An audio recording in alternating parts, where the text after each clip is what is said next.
పెళ్ళైనా పండగైనా వేడుక ఏదైనా పట్టు చీరల ప్రత్యేక వేదిక వారాహి సిల్క్స్. అందరికీ నమస్కారం. నిన్న ఏదైతే నా బర్త్డే పార్టీ జరిగిందో ఒక చిన్న ఇంట్లో పార్టీ లాగా, ఒక ఫ్యామిలీ ఫంక్షన్ లాగా జరుపుకోవాలన్న ఒక ఉద్దేశంతో ఆ రిసార్ట్లో మా అమ్మా నాన్నల కోరిక మేరకు మా అమ్మా నాన్నలతో కలిసి, మా ఫ్యామిలీ మెంబర్స్తో కలిసి నేను జరుపుకోవడం జరిగింది. అక్కడ మా అమ్మా నాన్న ఫ్రెండ్స్, మా ఫ్యామిలీ ఫ్రెండ్స్, మా టీమ్ మెంబర్స్ మాత్రమే ఉండడం జరిగింది. అండ్ అట్లనే లిక్కర్ ఉండడం జరిగింది, సౌండ్ సిస్టమ్ ఉండడం జరిగింది. సో సౌండ్ సిస్టమ్కి, లిక్కర్కి పర్మిషన్ తీసుకోవాలని చెప్పి నాకు అస్సలు అవగాహన లేదు, ఐడియా కూడా లేదు. అది అనుకోకుండా సడన్గా ప్లాన్ చేసుకొని వెళ్ళిపోవడం జరిగింది అక్కడ. సో అందుకు నాకు అవగాహన లేదు, లేకుంటే నేను డెఫినెట్లీ తీసుకునేదాన్ని. నాకు అసలు గైడెన్సీయే లేదు.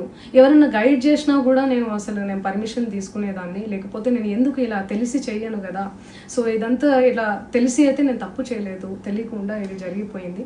అండ్ అక్కడ లోకల్ లిక్కర్ తప్ప అసలు వేరే ఏ ఇతర పదార్థాలు, మత్తు పదార్థాలు కానీ వాడడం అసలు జరగలేదు. అక్కడ దొరకలేదు కూడా, పోలీసులు సెర్చ్ చేసినా కూడా. అండ్ అక్కడ ఎవరికైతే పాజిటివ్ వచ్చింది అని చెప్పి పోలీసులు చెప్తున్నారో ఆయన ఎక్కడో ఒక చోట తీసుకున్నాడు, ఎప్పుడో తీసుకున్నాడు అని చెప్పి తేలిందని చెప్పి పోలీసులే చెప్పారు. అండ్ అది ఇన్వెస్టిగేషన్ కూడా జరుగుతుంది. మేము కూడా పోలీసులకు కోఆపరేట్ చేస్తున్నాము. అండ్ నేను ఎందుకు ఇలా చేస్తాను, అసలు నాకు తెలిసి ఎందుకు చేస్తాను, మా అమ్మా నాన్నలతో దట్టు, మా అమ్మా నాన్నలు పెట్టుకొని ఇలాంటివి నేను ఎంకరేజ్ చేస్తానా, ఇలాంటివి చెప్పండి. అండ్ ఒక రోల్ మోడల్గా, ఒక ఇన్స్పిరేషనల్గా ఉండాలని అనుకుంటాను, కానీ నేను ఇలా ఎందుకు నేను చేస్తాను. సో ప్లీజ్ దయచేసి మీడియా మిత్రులకు నా విన్నపం ఏంటంటే, ఆధారాలు లేని అభియోగాలు నా మీద అస్సలు మోపద్దు ప్లీజ్.